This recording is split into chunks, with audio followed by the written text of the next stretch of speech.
करीब 1 सेंचुरी से Titanic Atlantic में करीब 4 किलोमीटर की गहराई पर अंधेरे में गुम रहा है।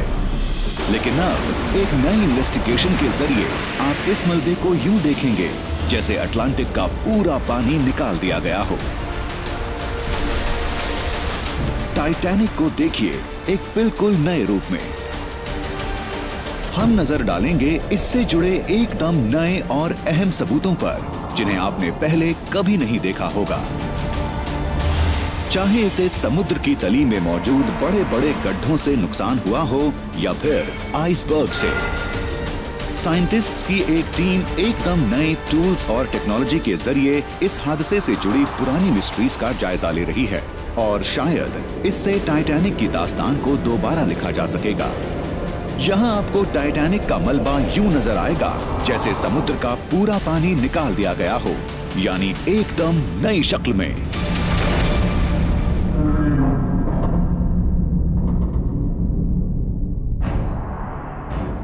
ये है इतिहास में मौजूद सबसे बदनाम शिप टाइटैनिक। जिस दौर में ओशन लाइनर्स में सबसे बड़ा, सबसे तेज रफ्तार और सबसे अच्छा बनने की होड़ लगी थी, तब आरएमएस टाइटैनिक टेक्नोलॉजी का एक चमत्कार था। टाइटैनिक जब 1912 में अपने सफर पर रवाना हुआ तो ये इंसान की बनाई सबसे बड़ी चलने वाली चीज थी, एक ऐसा शिप जो डूब नहीं सकता था। लेकिन इसने अभी करीब 4000 किलोमीटर का सफर ही तय किया था कि इसके पहले सफर के दौरान ही हादसा हो गया।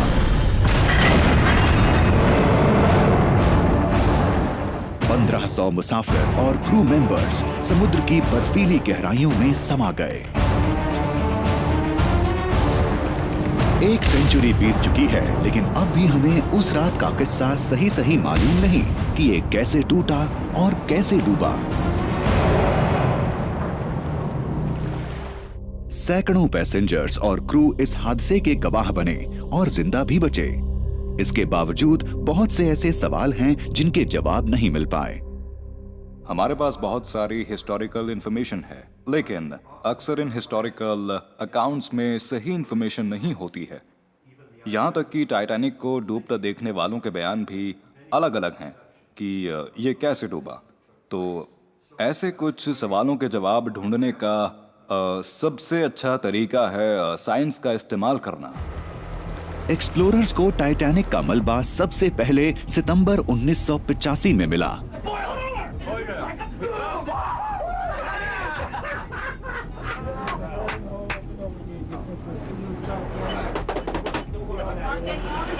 तब से 20 से ज्यादा एक्सपीडिशंस शिप तक जा चुके हैं।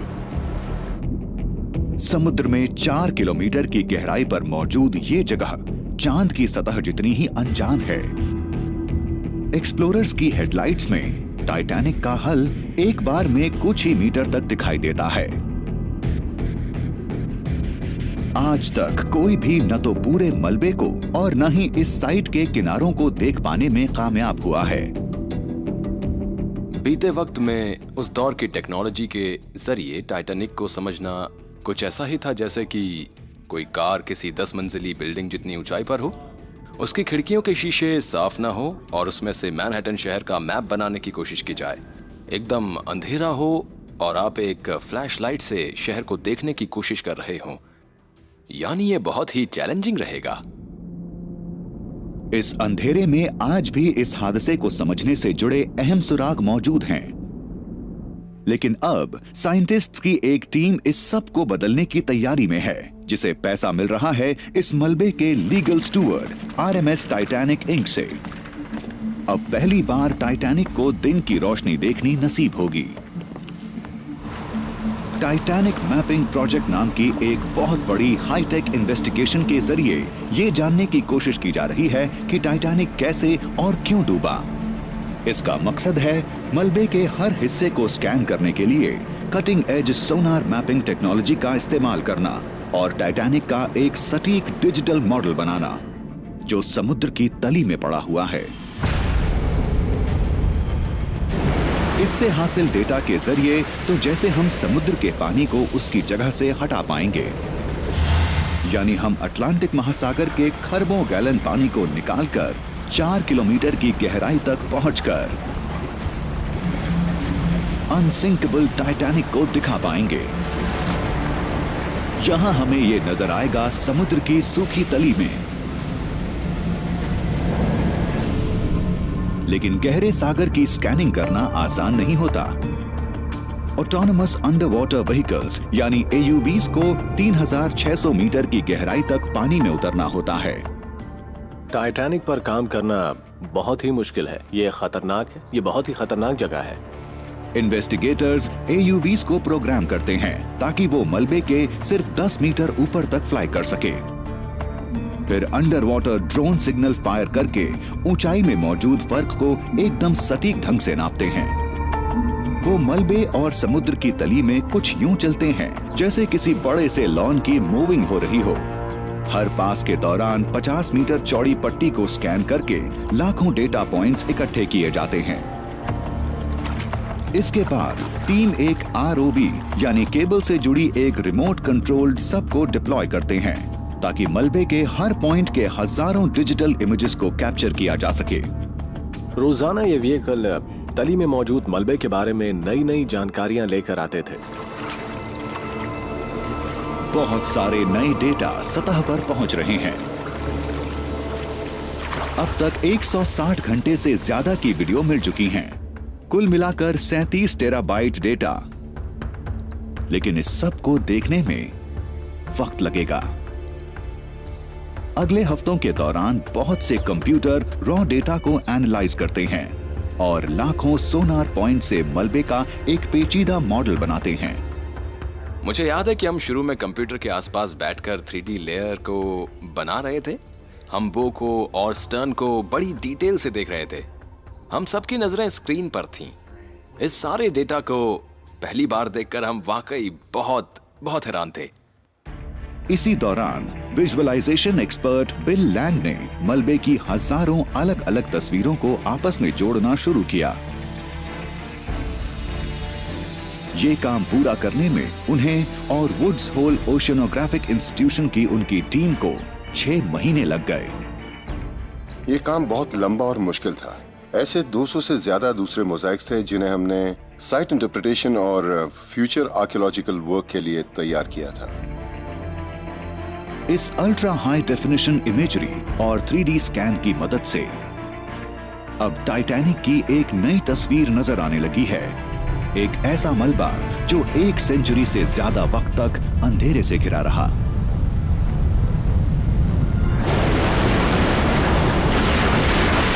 इस कोशिश में 4 साल लग गए, लेकिन अब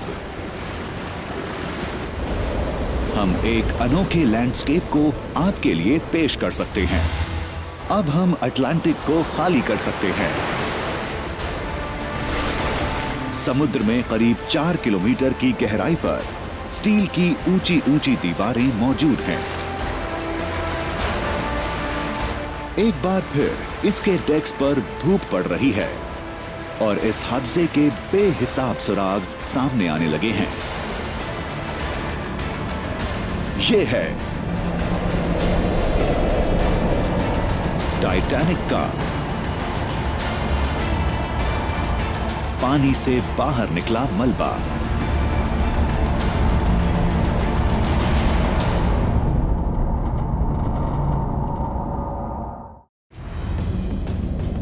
हमने टाइटैनिक को पानी से बाहर निकाल लिया है और पहली बार हम इस पूरे शिप को कमाल की डिटेल में देख सकते हैं। अब इन्वेस्टिगेटर्स साइट की बाउंड्रीज को नाप सकते हैं और आर्कियोलॉजिस्ट्स 100 साल से भी ज्यादा समय से छिपे मलबे का अंदाजा लगा सकते हैं। ये ऐसा है जैसे कोहरा छंट गया हो और अब हम लगातार अंधेरे के पार देखना शुरू कर सकते हैं। टाइटैनिक को पानी से बाहर निकालने का आइडिया इस साइट को एक बिल्कुल ही अलग ढंग से पेश करता है। अब ये इम्पेनिट्रेबल नहीं है, अब ये हमारे सामने है जिसे हम एक्सप्लोर कर सकते हैं। टाइटैनिक का मलबा समुद्र की खुली तली पर 1.5 वर्ग किलोमीटर से ज्यादा इलाके में फैला है। ये इलाका फुटबॉल के 200 मैदानों जितना है। आरएमएस टाइटैनिक के मलबे वाली जगह को समझने के लिए हम उसे दो बड़े हिस्सों में बांट सकते हैं, बाउ सेक्शन और स्टर्न सेक्शन। इन दोनों के बीच तकरीबन 800 मीटर की दूरी है। इसके अलावा मलबे वाली और कई साइट्स हैं। कुल मिलाकर मलबे वाली 5 साइट्स हैं। इनमें से हर एक में शिप के हिस्से और वो चीजें बिखरी हुई हैं जो इसके डूबते वक्त इसमें से लुढ़क गई थी। नए मॉडल ने जो कमाल के नजारे पेश किए हैं, उनसे टाइटैनिक जैसे फिर से जिंदा हो गया है। पानी के हट जाने से उसकी दास्तान एकदम साफ साफ समझ आ रही है। लोगों को लगता है कि साइंस इमोशन से ऊपर है। जब आप उस बोट के डेक पर नजर डालते हैं जहां बहुत सारे लोगों ने एक दूसरे को गुड बाय कहा था, तो आप भी खुद को उससे कनेक्ट कर लेते हैं। उस बेहद ठंडी रात में गार्ड रेल्स के पास लोगों ने अपने बच्चों को गले से लगाया था, उन्हें नीचे उतरती लाइफ बोट्स में बिठाया था और फिर अपने प्रियजनों की एक आखिरी झलक पाने के लिए झुके थे। ये वो पोर्ट होल्स हैं जहां मुसाफिर डेक के नीचे फंस गए थे और लहरों में समाते शिप में से उन्होंने आखिरी बार सितारों वाले आसमान को देखा होगा। क्रोज नेस्ट के मास्ट की भी बड़ी अहमियत रही, जहां से फ्रेडरिक फ्लीट की ऊंची आवाज ने रात के सन्नाटे को तोड़ा था जब उन्होंने सबसे पहले सामने मौजूद आइसबर्ग को देखा था।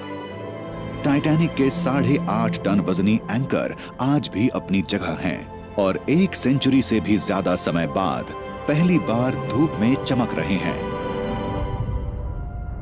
और अब क्योंकि समुद्र सूख चुका है, टाइटैनिक का विशाल बाव सेक्शन समुद्र की तली से ऊपर उठा दिख रहा है। डूबने के दौरान हुई उथल पुथल और तली में इतने वक्त तक रहने के बावजूद इस बाव के अंदर जो कुछ भी मौजूद है, उससे इस शिप की शान का अंदाजा लगता है। बाव के अंदर शिप के बहुत से लग्जूरियस फीचर्स मौजूद थे। एक शानदार स्टेयरकेस की ऊंचाई 5 डेक्स के बराबर है। गर्म पानी वाला स्विमिंग पूल सिर्फ फर्स्ट क्लास के पैसेंजर्स के लिए ही था और एक state of the art gym boat deck के ठीक ऊपर था। मॉडल दिखाता है कि शिप का यह सेक्शन कितना सही सलामत है। टाइटैनिक का गोस्टली शेल समुद्र की खुली सतह पर एकदम सीधा रखा है और लगता है कि जैसे ये तली पर तैर रहा हो। इसका अगला हिस्सा कीचड़ में यूं मौजूद है जैसे ये पानी हो। पांव का 12 मीटर हिस्सा समुद्र की सतह से ऊपर है और 20 मीटर हिस्सा यानी 6 मंजिली इमारत जितना हिस्सा नीचे दबा होगा। ये समुद्र की तली में जितनी गहराई तक धंसा है, उस गहराई का इस्तेमाल कर इन्वेस्टिगेटर्स अब टक्कर की रफ्तार को ठीक से कैलकुलेट करने की कोशिश कर रहे हैं। ये बहुत स्मूथ तरीके से नीचे गया। इसकी एरोडायनामिक नोज सफर की दिशा में ही थी, तो ये ज्यादा हिला डुला नहीं और ये आखिरी पल तक करीब करीब सीधे ही नीचे डूबता गया। वापी शिप से अलग होने के बाद पहले पांव 55 किलोमीटर प्रति घंटा की रफ्तार पर 15 से 30 डिग्री के कोण पर डूबा। समुद्र की तली से इसकी टक्कर कुछ इस तरह हुई जैसे 31,000 टन का कोई ट्रक किसी स्नो ड्रिफ्ट से टकरा जाए। जब बाव तली में पहुंचा तो कीचड़ में इतने जोर से टकराया कि एंकर्स तक धंस गया। गहराई से जुड़ा अंधेरा अब दूर हो चुका है, तो ये टक्कर अब बिल्कुल साफ साफ नजर आने लगी है। डेटा की जांच पड़ताल अब भी चल रही है और उम्मीद है कि इस बारे में और पता लग पाएगा कि बाव तली में कैसे पहुंचा। और क्योंकि बाव एकदम सही सलामत है, तो इन्वेस्टिगेटर टाइटैनिक से जुड़े सबसे बड़े राज यानी आइसबर्ग से हुई टक्कर की भी जांच कर सकते हैं।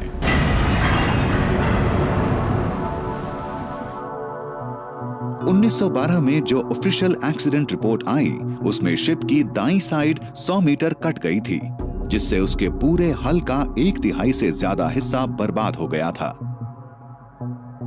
लेकिन आई विटनेस रिकॉर्ड से साबित होता है कि टाइटैनिक को डूबने में करीब 2.5 घंटे लगे। इन्वेस्टिगेटर्स हैरत में हैं, क्योंकि 100 मीटर का सुराख हो जाने के बाद तो टाइटैनिक को कुछ ही मिनटों में डूब जाना चाहिए था। ओशियानिक एक्सप्लोरर PH नार्जले 3600 मीटर की गहराई पर मौजूद टाइटैनिक तक 30 ट्रिप कर चुके हैं, लेकिन उन्होंने उसमें कभी 100 मीटर का सुराख नहीं देखा। देखिए, हम ये जानने की कोशिश कर रहे थे कि टाइटैनिक से आइसबर्ग कहाँ टकराया था, ऐसा क्यों हुआ, हमें कुछ क्रैक क्यों नजर आए, अगर क्रैक यहाँ है तो क्यों है। नार्जले और टीम अब मलबे के अल्ट्रा हाई रेजोल्यूशन फोटो मोज़ैक्स की मदद ले रही हैं, ताकि सबूत ढूंढे जा सकें। बाव के इस प्रोफाइल व्यू को 3000 से ज्यादा तस्वीरों को आपस में जोड़कर बनाया गया है। प्रोफाइल मोज़ैक्स के जरिए टाइटैनिक लोगों को एक बिल्कुल नए रूप में नजर आता है। लोग पिछले 25 साल से टाइटैनिक तक जाते रहे हैं, लेकिन किसी ने भी टाइटैनिक के बाव का ऐसा प्रोफाइल व्यू नहीं बनाया था। ये तस्वीरें एकदम साफ हैं, लेकिन इनमें भी हल पर 100 मीटर का कोई सुराख नजर नहीं आ रहा है। लेकिन वीडियो फुटेज देखने पर इन्वेस्टिगेटर्स को टक्कर वाले काफी छोटे छोटे हिस्से दिखते हैं। आइसबर्ग से टाइटैनिक की बाव को शायद सिर्फ 10 मीटर की लंबाई में ही नुकसान हुआ था। ये कोई बड़ा होल नहीं था और ना ही वहां कोई छोटे छोटे होल्स मौजूद थे। हल में मौजूद इन गैप्स का आकार सिर्फ 1 वर्ग मीटर है। इतने साइज के सुराख से हर सेकंड करीब 1665 लीटर समुद्री पानी अंदर दाखिल होगा। और जब इन्वेस्टिगेटर्स ने ये एनालाइज किया कि टाइटैनिक कितनी देर में डूबा होगा, तो ये टाइम निकाला गया 2.5 घंटा, और इतने ही वक्त में शिप वाकई डूबा था। तो लंबे वक्त से मौजूद ये मिस्ट्री सुलझ गई।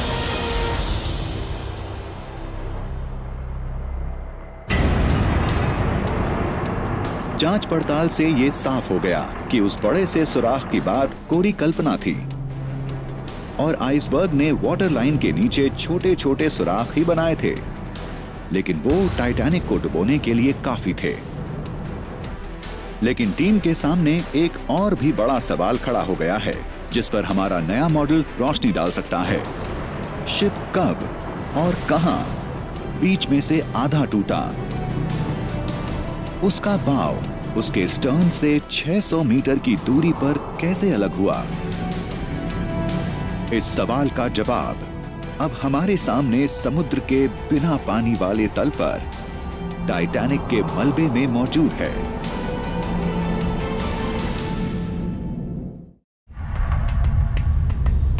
हम अटलांटिक महासागर के पानी को खाली कर रहे हैं ताकि टाइटैनिक का मलबा आपको दिखा सकें। आज ये शिप कुछ ऐसा दिखता है, और आज ये 4 किलोमीटर गहरे अंधियारे सागर से बाहर आ चुका है। विशाल बाव सेक्शन से 600 मीटर आगे मलबे के बीच वाले हिस्से में अलग हुआ स्टर्न यानी शिप का पिछला हिस्सा पड़ा हुआ है।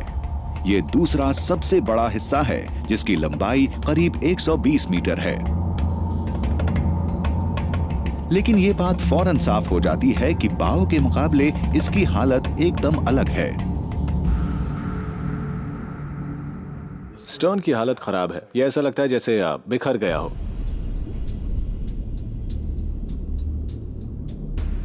आज स्टर्न की हालत काफी खराब है।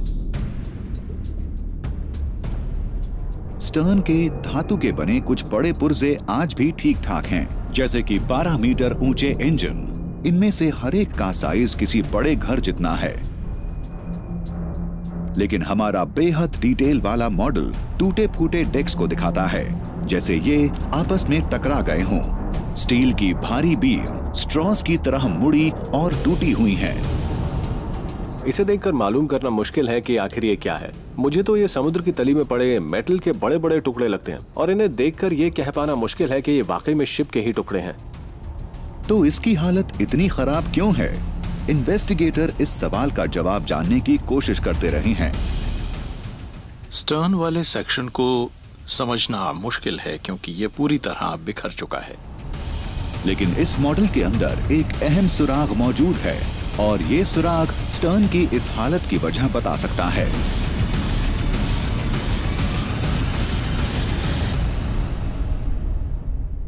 अकूस्टिक मैप पर आप देख सकते हैं कि स्टर्न उल्टी दिशा में घूम रहा था। जब स्टर्न समुद्र की तली से टकराया तो इसने वहां एक बड़ा सा निशान बनाया। साइंटिस्ट्स अब इन ट्रैक्स को पढ़कर यह समझ सकते हैं कि स्टर्न समुद्र की तली से कैसे टकराया होगा।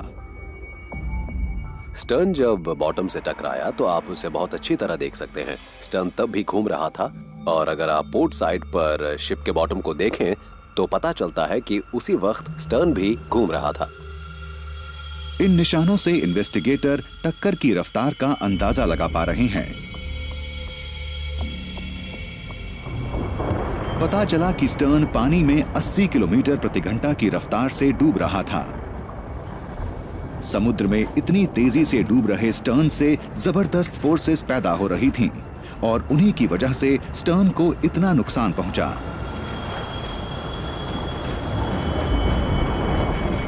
जबकि हाइड्रोडायनामिक बाव बड़ी सफाई से पानी को चीर रहा था और उसे ज्यादा नुकसान नहीं पहुंचा। अगर किसी प्लेन को फ्लाइट के दौरान नुकसान हो जाए तो हवा प्लेन की स्किन के अंदर दाखिल होकर उसके टुकड़े टुकड़े कर देगी। शायद ऐसा ही टाइटैनिक के तेजी से बिखरते स्टर्न के साथ भी हुआ होगा। शुरू में बड़े बड़े हिस्से टूटे और फिर जब स्ट्रक्चर का टूटना रुका तो फिर उसके बाद उसके छोटे छोटे टुकड़े बिखरने लगे। इन्वेस्टिगेटर्स को लगता है कि हाई प्रेशर वाले पानी को शिप के अंदरूनी स्ट्रक्चर में दाखिल होने का रास्ता मिल गया होगा और फिर वो उसकी भीतरी दीवारों से टकराया होगा। हल्के फ्रेम से अलग होने पर पानी तेजी से अंदर घुसा होगा। इसने टक्कर मारी होगी। अंदर वाली दीवारें लकड़ी की थीं तो वो टिक नहीं पाई होंगी। पानी पूरी तेजी से आने लगा होगा। सब लाचार हो गए होंगे। टीम के लिए यह इस बात का एक और सबूत है कि स्टर्न क्यों किसी कार के मलबे जैसा दिखता है जबकि बाव सेक्शन सही सलामत रहा। यह इस राज से जुड़ा एक और जवाब है। इन्वेस्टिगेटर्स अब यह साफ कर चुके हैं कि शिप के दो अहम हिस्से किस तरह तली तक पहुंचे होंगे। इससे यह भी पता चल गया है कि वो किस तरह टकराए और वो बिल्कुल अलग अलग क्यों दिखते हैं। लेकिन अब भी एक बड़ा सवाल बाकी है, टाइटैनिक कैसे और कब टूटकर अलग हुआ?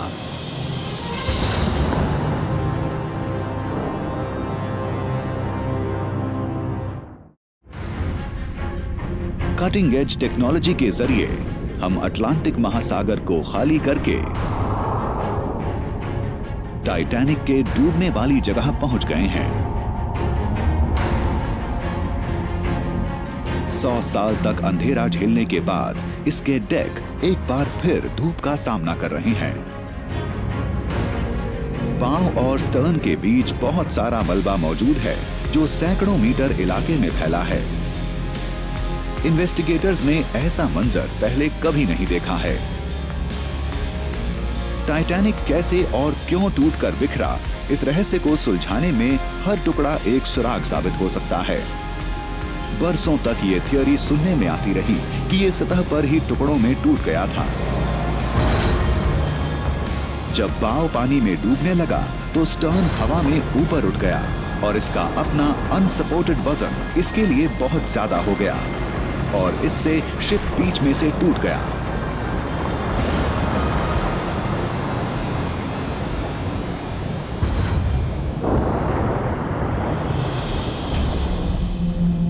लेकिन अब समुद्र के खाली हो जाने के बाद कुछ ऐसे नए सुराग सामने आ रहे हैं जो इस थियोरी को चुनौती दे सकते हैं।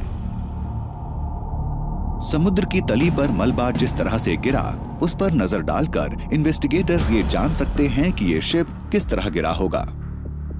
इस फोरेंसिक रिकॉर्ड का इस्तेमाल करके उन्हें इस बात की एक सटीक तस्वीर मिलेगी कि ये शिप कैसे और कब टूटा था। लेकिन ये जवाब जानने के लिए जबरदस्त कोशिश करनी होगी।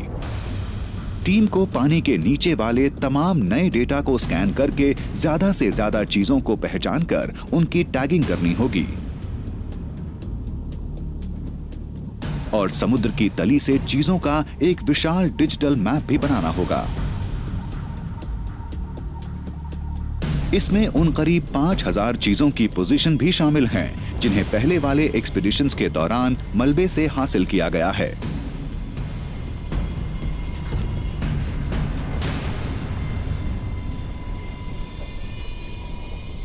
ये चीजें बहुत ही कीमती हैं। इनमें शिप के शानदार स्टेयरवे वाली सजावटी स्टैच्यूज हैं, कभी फर्स्ट क्लास स्मोकिंग रूम में मौजूद रहे शैंडलियर्स हैं और शिप के बेहतरीन रेस्टोरेंट की लाजवाब क्रॉकरी भी। इनमें तो टाइटैनिक की एक ब्रॉन्ज बेल भी है और डॉकिंग ब्रिज के नॉटिकल इक्विपमेंट के टुकड़े भी।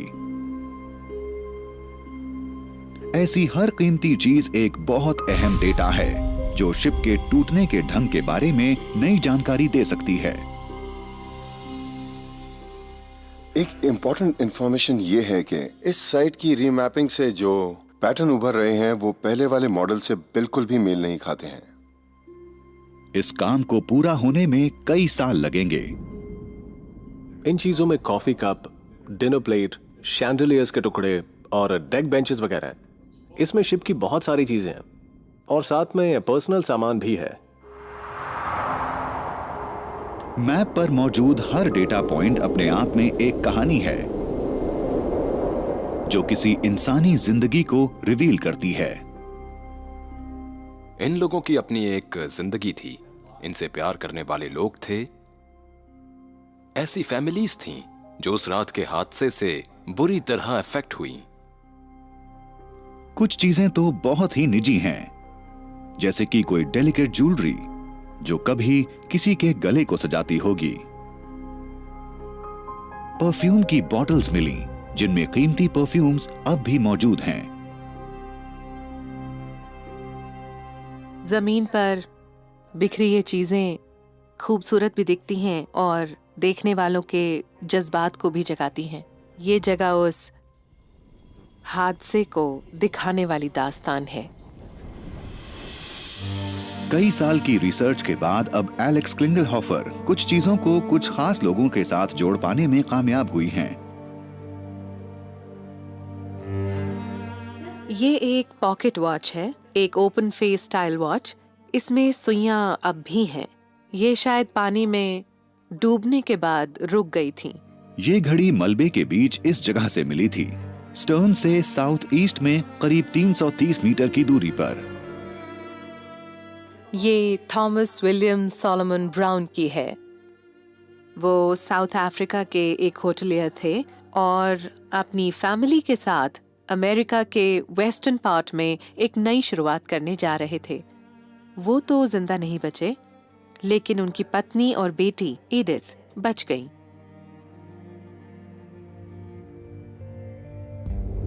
कुछ दूसरे मुसाफिर तो अपने पीछे अपनी जिंदगी की लिखित निशानियां भी छोड़ गए, जो पानी में एक सदी तक पड़े रहने के बाद भी पढ़ने लायक हैं। स्टर्न से वेस्ट में 234 मीटर की दूरी पर मिले मलबे में एक नोटबुक पाई गई, जो एक युवा third class passenger Edgardo Samuel Andrew की थी।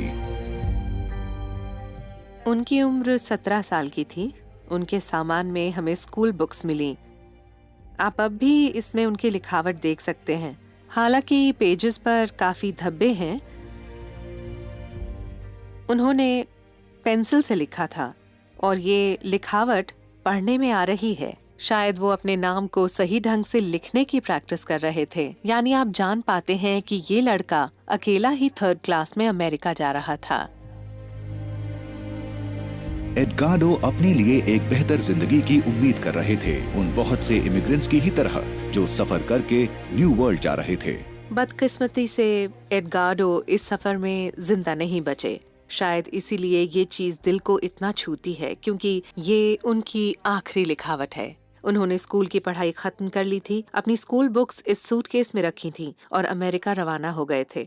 बस हम उनके बारे में इतना ही जानते हैं।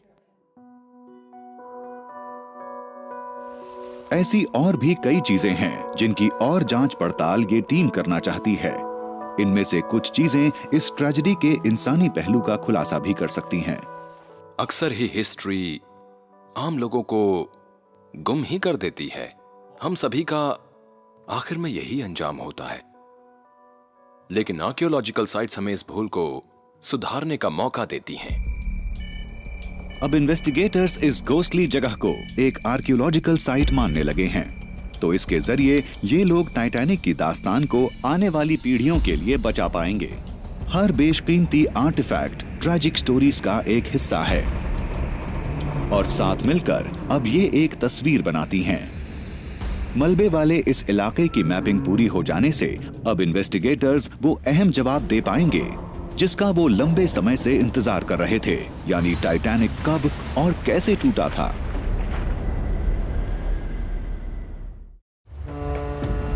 टाइटैनिक को डूबने में 2.5 घंटे का वक्त लगा और इस दौरान 700 से ज्यादा लोग शिप से उतरकर लाइफ बोट्स में सवार हो गए।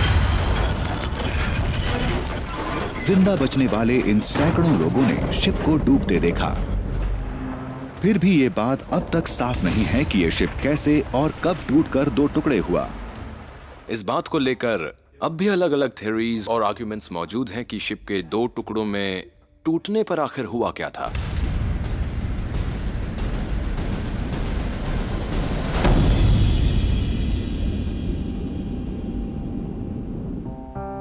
अब कुछ इन्वेस्टिगेटर्स को लगता है कि नए डेटा से ठीक पता चल जाएगा कि दरअसल हुआ क्या था।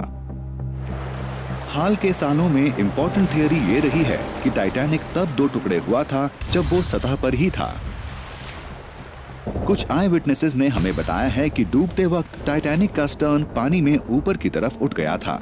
कुछ एक्सपर्ट्स का कहना है कि इससे शिप पर जबरदस्त दबाव पड़ा और ये 2 टुकड़ों में टूट गया। लेकिन बिल लैंग की सोच इससे उलट है। उनके मुताबिक नए डेटा से एक अलग ही तस्वीर बन रही है। उन्हें जो सुराग चाहिए वो पानी से खाली हो चुके समुद्र के तल में मौजूद हैं।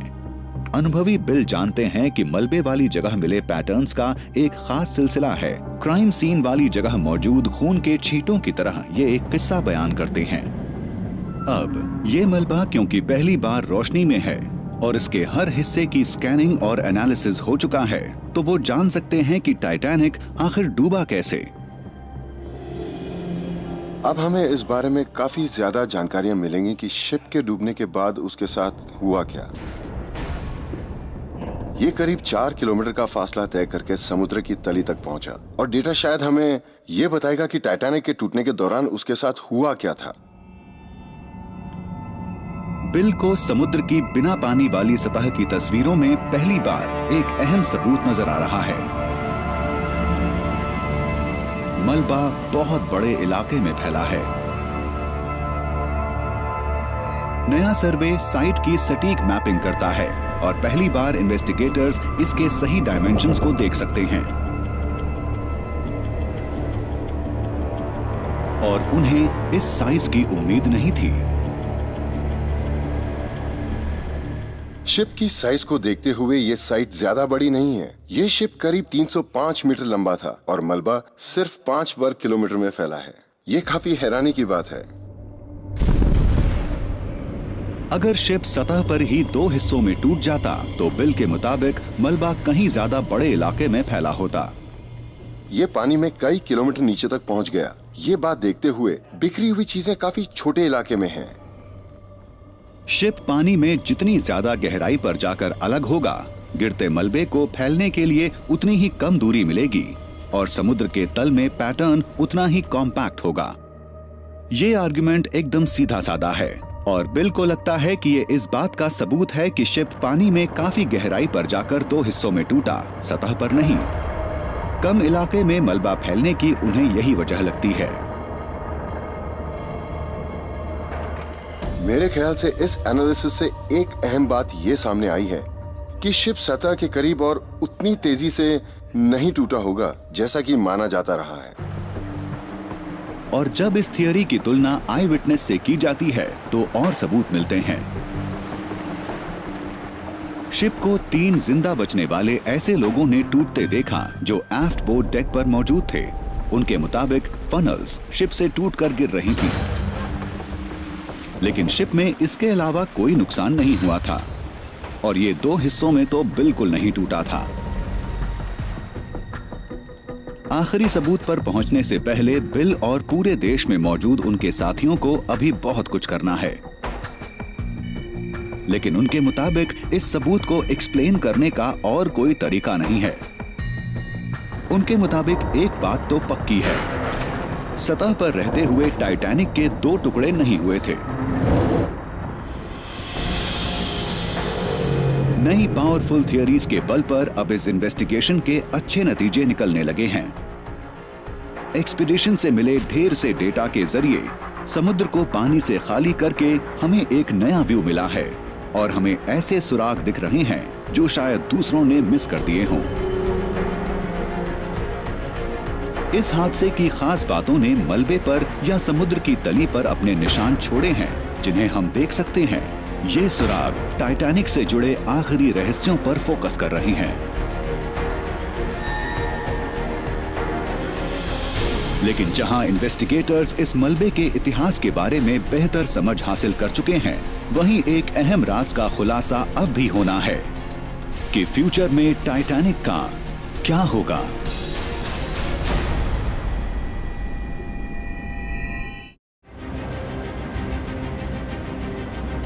ये पानी से खाली हो चुके समुद्र में नजर आने वाला टाइटैनिक है, जो गहराइयों में करीब 1 सदी तक छुपा रहा। इसे मिले 30 साल हो गए हैं, लेकिन किसी ने इसका ये पहलू नहीं देखा। टाइटैनिक इन्वेस्टिगेटर्स इसके मॉडल, एक्सपेडिशन डेटा और वीडियो की जांच पड़ताल कर रहे हैं और ये महीने दर महीने, साल दर साल साफ होता जा रहा है कि ये शिप गायब हो रहा है,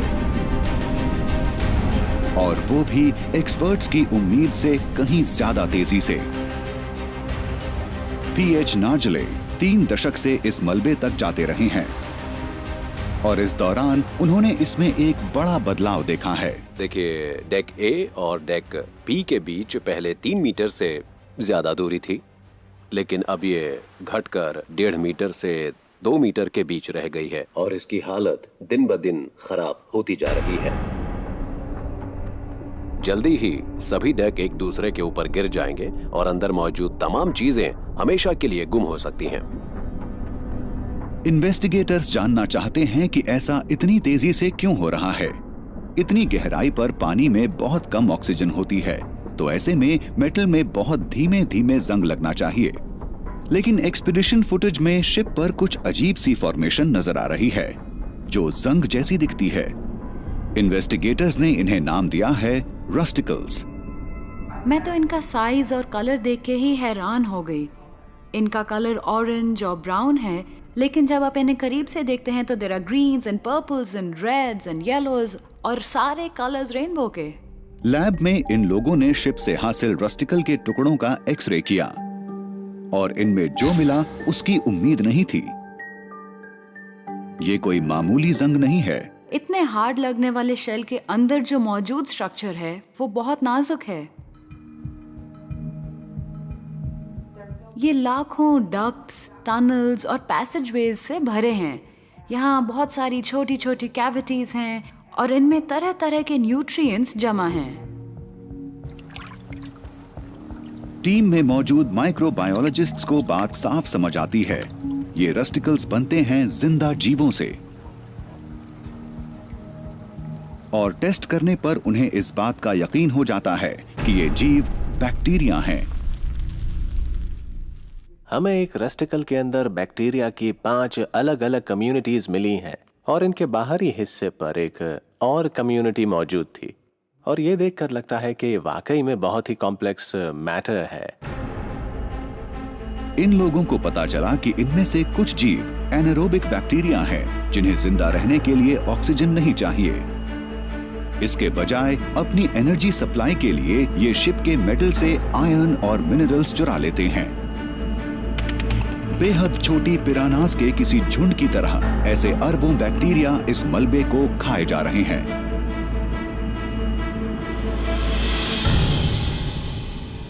जो असर हुआ है रस्टिकल्स का इस बहुत ही बड़े शिप के ऊपर, वो कमाल का है। इन छोटे क्रीचर्स को स्टडी करके माइक्रोबायोलॉजिस्ट्स अब टाइटैनिक की आखिरी तबाही के लिए यकीनन एक टाइम फ्रेम बता सकते हैं। अगर हम 500 साल बाद टाइटैनिक पर दोबारा जाएं, तो हमें ये काफी कुछ वैसा ही दिखेगा जैसा आज बाउ सेक्शन हल तक दिखता है। ये तब भी यू शेप में ही होगा, फॉर्मल दिखने वाले किसी डॉक शिप जैसा। लेकिन मुझे उम्मीद है कि टाइटैनिक की ये बर्बादी पिछले हिस्से से आगे की तरफ बढ़ेगी, जिससे प्रोमेनाड और डेक का काफी हिस्सा खुद पर ही गिर जाएगा। अगर हम 1000 साल बाद टाइटैनिक को देखने जाएं, तो वो वैसा शानदार और बड़ा शिप नहीं दिखेगा जैसा कि वो आज दिखता है। मुझे लगता है कि तब तक सारी डेकिंग गायब हो चुकी होगी और बाउ उस चीज़ से भरा होगा जो देखने में रस्ट जैसा लगता है। अगर आप स्टर्न सेक्शन को दोबारा देखेंगे तो आपको इसकी बर्बादी काफ़ी ज़्यादा नज़र आएगी, क्योंकि इस हिस्से ने डूबने के दौरान काफ़ी नुकसान उठाया था। तब तक बैक्टीरिया शायद गर्डर्स को खा चुके होंगे और उन पर शायद रस्टिकल्स बन गए होंगे और हालत शायद इतनी ख़राब हो जाएगी कि बस ये एक लोहे का ढेर होगा समुद्र के तल पर। लेकिन उससे काफी पहले ही टाइटैनिक के कस्टोडियंस को कुछ मुश्किल फैसले लेने होंगे। तो आखिर हम करें क्या? क्या हम सिर्फ बाउ सेक्शन को खुद पर ढहते हुए देखते रहें, या फिर आने वाले वक्त में हम बाउ सेक्शन से कुछ खास तरह के आर्टिफैक्ट्स को निकालने के लिए कुछ प्रोजेक्ट डिजाइन करें? लेकिन और ज्यादा आर्टिफैक्ट्स को बाहर निकालने का कोई भी सजेशन कंट्रोवर्शियल है। मरने वालों के कुछ वंशजों के मुताबिक ये जगह उनके पूर्वजों की कब्र है और इसे छेड़ना नहीं चाहिए। शुरू में डेव गैलो इस बात से सहमत थे, लेकिन जब से इन चीजों को डिस्प्ले पर रखा गया है तब से उनकी राय बदल गई है। हम टाइटैनिक से मिली चीजों को देखने गए और तब मुझे ये समझ आया कि इस किस्से को बयां करने का ये एक बहुत ताकतवर तरीका है, और अगर ऐसी कुछ चीजें आपके पास हों तो आप उन्हें किसी को दिखा सकते हैं। देखिए, मेरे लिए ये चीजें इस शिप की हिस्टोरिकल मेमोरीज हैं। अगर हम सब चीजों को समुद्र की तली में हमेशा के लिए छोड़ देंगे तो ये हमेशा के लिए खत्म हो जाएंगी। टाइटैनिक चाहे कितने भी खराब ढंग से डिटीरियोरेट क्यों ना हो, एक बात तो साफ है, नए साइंस की बदौलत शिप का ज्यादातर हिस्सा अब हमेशा के लिए गुम नहीं हो पाएगा। पहली बार इस साइट के किनारों को डिफाइन कर दिया गया है ताकि इस शिप को बचाया जा सके। इस पेरीमीटर के भीतर मौजूद मलबे के हर हिस्से की स्कैनिंग और एनालिसिस हो चुका है। हर आर्टिफैक्ट की लॉगिंग, मैपिंग और कैप्चरिंग डिजिटल तरीके से हो चुकी है, लिहाजा ये कभी गायब नहीं होगी। अतीत की भेंट चढ़ चुके इस मलबे को हम एकदम नए ढंग से देख और स्टडी कर सकते हैं। एक्सप्लोरर्स आज भी और भविष्य में भी उस समुद्र की तली पर अपनी जांच पड़ताल जारी रख सकते हैं जिससे पानी निकाल दिया गया है और जहां टाइटैनिक फिलहाल मौजूद है।